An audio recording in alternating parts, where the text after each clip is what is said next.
Hello everyone, my name is Shipra. In this lecture, we will study about graphical method of solution of a pair of linear equation. इसमें हमें क्या करना है, जो भी हमने अभी तक इक्वेशंस देखी हैं उनमें जिस तरह के हमने सॉल्यूशंस बनाए हैं, तो हमने अभी तक ग्राफ ड्रॉ किए थे इक्वेशंस बना के. तो हम देखेंगे कि हम ग्राफिकल मेथड से सॉल्यूशन कैसे निकाल सकते हैं इक्वेशन का, वो हम इस टॉपिक के अंडर पढ़ेंगे. लेट अस सी. सबसे पहले तो हम ये देख लेते हैं कि जो भी हमारी जनरल इक्वेशन होती थी लीनियर इक्वेशन की, वो क्या होती थी. तो हमारी जनरल इक्वेशन होती थी, जनरल इक्वेशन हमारी होती है किसी भी इक्वेशन की ax plus B Y plus C is equal to 0. ठीक है, लेकिन हम यहाँ लीनियर पेयर की बात करें, pair of linear equations means हमारे पास दो इक्वेशंस होंगी. तो वो इक्वेशंस को हम, अगर हमारे पास दो इक्वेशंस होंगी तो हम किस फॉर्म में लिखेंगे. फर्स्ट इक्वेशन को हम लिख देते हैं, अगर मेरे पास दो इक्वेशन है लीनियर इक्वेशंस, तो मैं उन्हें किस तरीके से रिप्रेजेंट करूंगी इस जनरल फॉर्म में. मैं इस A X B Y C को मैं क्या लिख दूंगी, a1x plus b1y plus c1 is equal to 0. और सेकेंड इक्वेशन अगर मुझे बनानी होगी तो मैं लिखूंगी a2x plus b2y plus c2 is equals to 0. Clear. ये तो बहुत ही बेसिक सी चीज़ हो गई कि हमें अगर एक की जगह दो इक्वेशन गिवन है तो हम इस तरीके से उसको जनरलाइज फॉर्म में लिख लेंगे. तो ये हमारी pair of linear equation in two variable की क्या हो गई, जनरल फॉर्म हो गई. ठीक है, अब हम देखते हैं कुछ एग्जाम्पल्स के थ्रू हम समझेंगे इस कॉन्सेप्ट को कि कैसे ये हम इम्प्लीमेंट करेंगे. So here we have taken 3 example. Let us see one by one. देखो फर्स्ट वाला जो केस है इसमें मैंने इक्वेशन 1 लिया है x plus Y is equals to 10 और सेकेंड इक्वेशन लिया है 2x plus 2y equals to 20.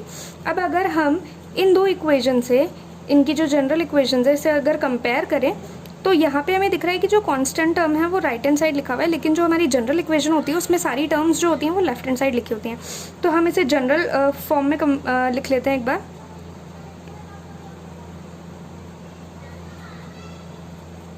General form में अगर मैं इनको लिखूँ इक्वेशंस को, तो इक्वेशन 1 क्या हो जाएगी, equation 1 will become x plus Y minus 10.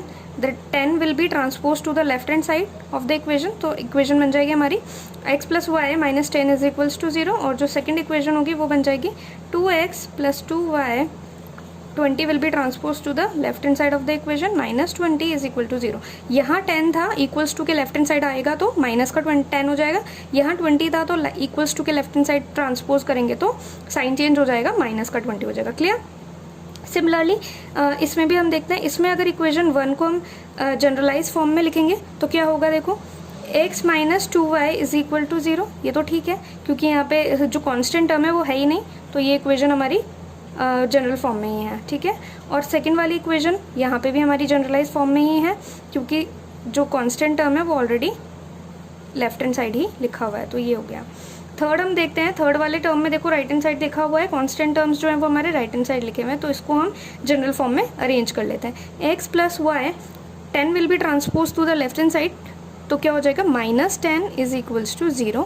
और सेकेंड इक्वेशन में क्या हो जाएगा 2x प्लस 2y 50 जो है वो लेफ्ट हैंड साइड ट्रांसपोज होकर माइनस 50 हो जाएगा. ओके, तो हमने ये सारी इक्वेशंस जो गिवन थी उनको हमने स्टैंडर्ड फॉर्म में या जनरल फॉर्म में हमने उनको अरेंज कर लिया. अब देखो अगर मैं यहाँ से a1 और a1 a2 b1 b2 c1 c2 इनकी वैल्यूज़ अगर मैं इन इक्वेशन से कैलकुलेट करूँ तो देखो मैं कैलकुलेट करती हूँ a1 a2 b1 b2 और c1 c2 की मैं वैल्यूज़ कैलकुलेट करती हूँ इसके लिए.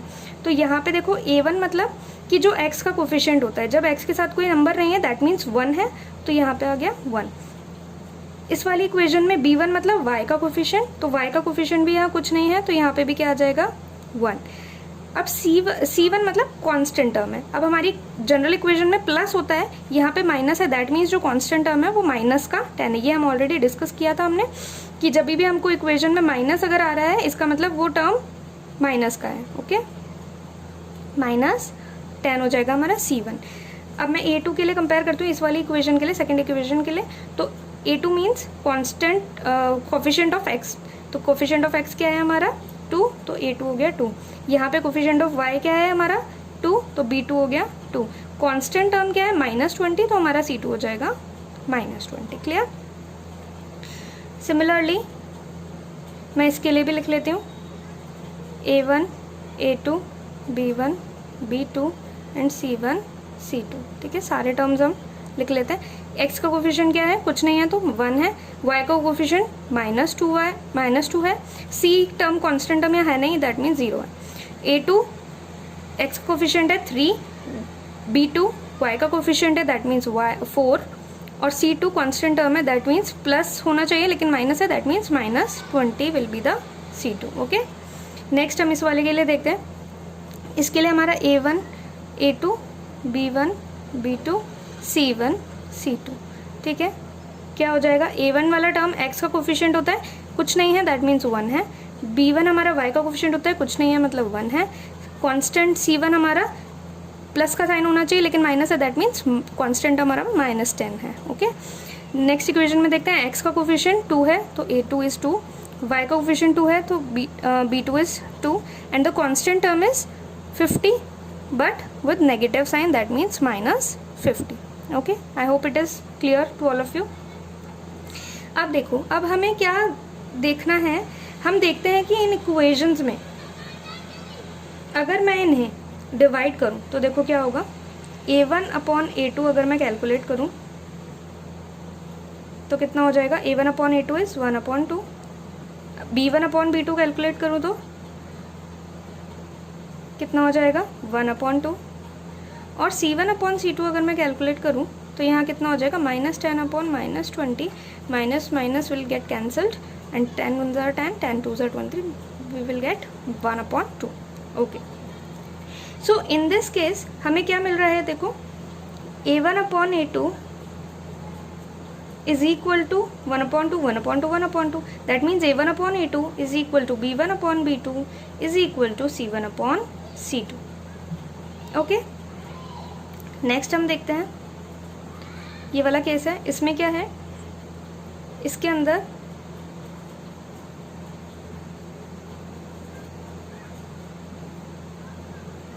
देखो A1 अपॉन A2 को अगर डिवाइड करेंगे तो कितना आ रहा है, 1/3। A1 is 1, A2 is 3। B1 upon B2 अगर मैं डिवाइड करूंगी तो कितना आ जाएगा, -2/4, that means 2 1s are 2, 2 2s are 4, we will get -1/2 and C1 upon C2 0/-20, that means 0। Okay, next में देखते हैं इसमें क्या हो जाएगा। और अगर मैं इसको लिखना चाहूँ तो क्या हो जाएगा, देखो A1 अपॉन A2 की वैल्यू 1/3, B1 अपॉन B2 की value -1/2, that means is not equals to B1 upon B2। Okay, clear. Now इसमें देखते हैं थर्ड वन में क्या हो जाएगा, A1 अपॉन A2 अगर कैलकुलेट करूँ तो कितना हो जाएगा, 1/2। B1 अपॉन B2 अगर कैलकुलेट करूँ तो हो जाएगा 1/2 एंड C1 अपॉन C2 अगर कैलकुलेट करूँ -10 अपॉन -50, तो minus minus got cancelled, 1/5, that means A1 upon A2 is equal to B1 upon B2 is not equal to C1 upon C2। Okay, that means देखो क्या हो रहा है, ये मैंने जो एग्जाम्पल कंसीडर किए हैं ये वही एग्जाम्पल हैं जिनके ऑलरेडी हम लोग पूरा ग्राफिकल रिप्रेजेंटेशन डिस्कस कर चुके हैं। ठीक है, तो हमने देखा था ये सारे तीनों एग्जाम्पल्स जो हैं 1 2 3 ये वही एग्जाम्पल हैं जो मैं ऑलरेडी डिस्कस करके जिनका ग्राफ ड्रॉ करके मैं बता चुकी हूँ। तो हमें पता है कि जो ये वाली इक्वेशन थी इसका ग्राफ कुछ इस तरह का था, जब हमने ड्रॉ किया था तो हमें कैसा मिला था इसका ग्राफ, इस तरीके का, मतलब कि कोइंसिडेंट लाइन हमें मिली थी। कोइंसिडेंट लाइन मतलब कि जो दोनों लाइन की इक्वेशन थी वो एक दूसरे के ऊपर लाया कर रही थी। इस वाली जो इक्वेशंस हैं ये दोनों 1 2, इनका ग्राफ हमें कैसा मिला था, इसकी दो डिफरेंट हमें इक्वेशंस मिल रही थी, मतलब कि एक लाइन की इक्वेशन इस तरह से थी और दूसरी से इंटरसेक्ट कर रही थी इस तरीके से, क्लियर। और तीसरी जो लाइन थी वो इस तरीके से थी। इसमें दोनों लाइंस कैसी थी, पैरेलल जा रही थी, जिनमें इनका स्लोप तो क्या होता है, इक्वल होता है, लेकिन ये थोड़ा सा डिस्टेंस पे होती हैं और एक दूसरे को इंटरसेक्ट नहीं करती हैं। स्लोप मतलब क्या होता है, जितना ये लाइन किसी भी एक्सिस से झुकी हुई होती है उसे हम स्लोप कहते हैं, ठीक है। और ये a1/a2 जो है b1/b2 ये क्या करता है, लाइन का स्लोप ही बताता है, ठीक है। तो देखो इस वाले केस में क्या होता था, कोइंसिडेंट लाइन जब होती थी तो हमने पढ़ा था कि कोइंसिडेंट लाइन जब होती है तो हमें क्या मिलते हैं, मैनी सॉल्यूशंस मिलते हैं। हमने ये चीज पढ़ी थी कि इस केस में हमारे पास कितने कैसे सॉल्यूशंस होते हैं, मैनी सॉल्यूशंस होते हैं, मैनी सॉल्यूशंस हमें मिलेंगे, ठीक है। इस वाले केस में हमें यूनिक सॉल्यूशन मिलता है, ठीक है। और इस वाले केस में जब पैरेलल लाइन का केस होता है तो हमें कोई भी सॉल्यूशन नहीं मिलता, दैट मीन्स नो सॉल्यूशन। ये सब चीजें हम ऑलरेडी पढ़ चुके हैं, है ना, ये मैं ऑलरेडी सब चीजें बता चुकी हूँ आप लोगों को। तो देखो जब भी हमें कोई सॉल्यूशन मिलता है, देखो इन दोनों केस में क्या हो रहा है, हमें सॉल्यूशन मिल तो रहा है, चाहे हमें बहुत सारे सॉल्यूशन मिले चाहे हमें वन यूनिक सॉल्यूशन मिले, इन दोनों ही केस में हमें सॉल्यूशन मिलेगा तो सही, ठीक है। तो ऐसी कंडीशंस को हम बोलते हैं कंसिस्टेंट इक्वेशंस हो गई हैं, ठीक है। तो ये वाली इक्वेशन का केस भी कैसा हो गया, ये दोनों जो इक्वेशंस हैं ये हो गए कंसिस्टेंट हमारी, यहाँ लिख देती हूँ मैं consistent, this one is also consistent, clear. मतलब ये इक्वेशन कंसिस्टेंट है, ये वाली भी, जिसमें हमें सॉल्यूशन मिले, चाहे एक मिले चाहे मैनी मिले, वो हमारी इक्वेशंस कौन सी होती है, कंसिस्टेंट होती है। लेकिन जहां हमें सॉल्यूशन नहीं मिलता, कोई भी सॉल्यूशन नहीं मिलता, वो इक्वेशंस होती है हमारी इनकंसिस्टेंट इक्वेशंस, ठीक है।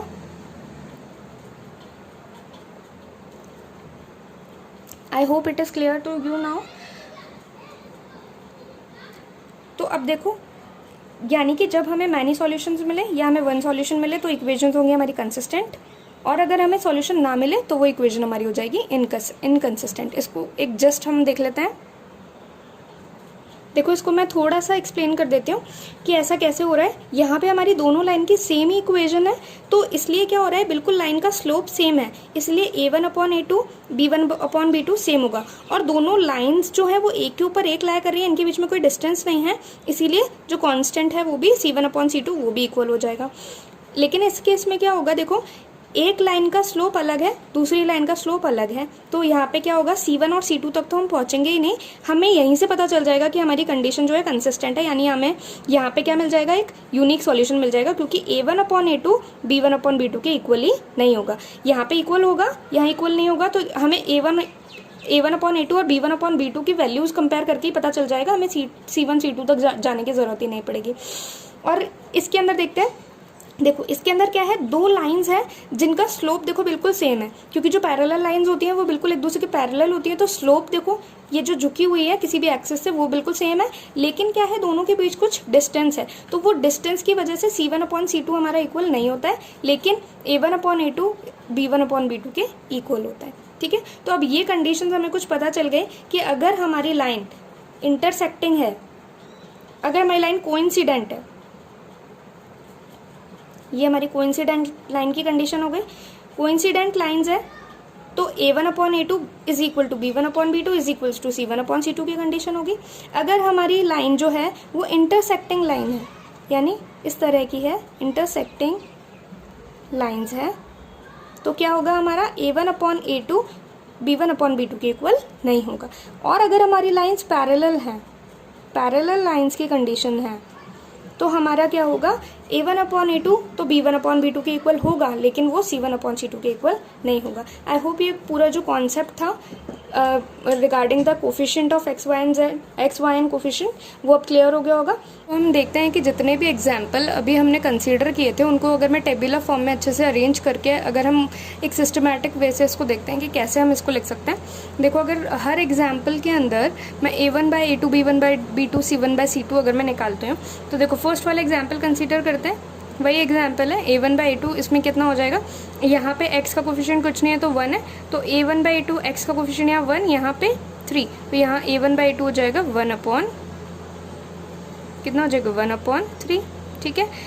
b1/b2 कितना हो जाएगा, b कितना होता है, जो y का कोफिशिएंट होता है, तो यहाँ पे है -2 और यहाँ पे है 4, तो ये हो जाएगा -2/4, तो इसको कैंसिल करेंगे तो कितना हो जाएगा, ये हमारे पास -1/2, ठीक है।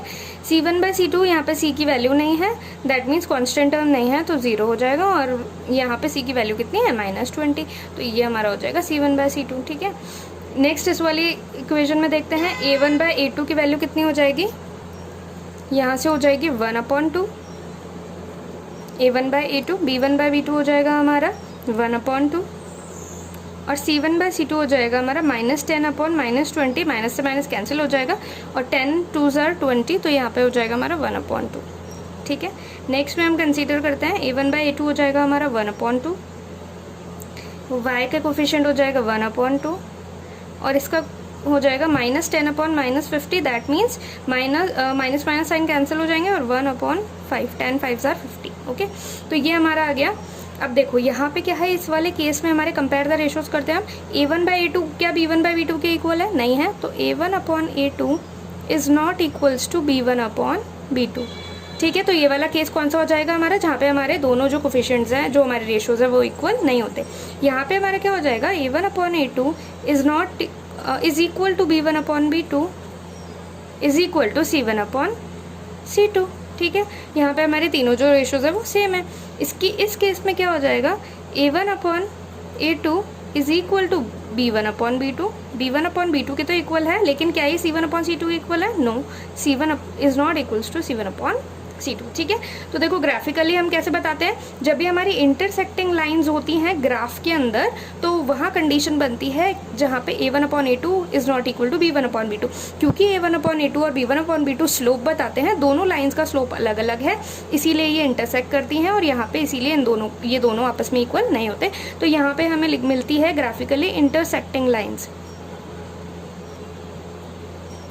इंटरसेक्टिंग लाइन्स हमें मिलती है इस केस के अंदर। ठीक है, इस वाले केस में देखो क्या होता है कि हमारे सारे जो रेशोज है वो इक्वल हो जाते हैं, तो हमें क्या मिलती है, जो लाइंस है उनका स्लोप भी इक्वल है, उनके बीच में डिस्टेंस भी इक्वल है, इसीलिए ये A1/A2 B1/B2 के इक्वल है, क्योंकि स्लोप इक्वल है और दोनों का डिस्टेंस भी इक्वल है, मतलब दोनों के बीच में कोई डिस्टेंस ही नहीं है, तो हमारा C1/C2 भी इक्वल हो जाता है। तो ऐसी लाइन्स होती है हमारी कोइंसिडेंट लाइन्स।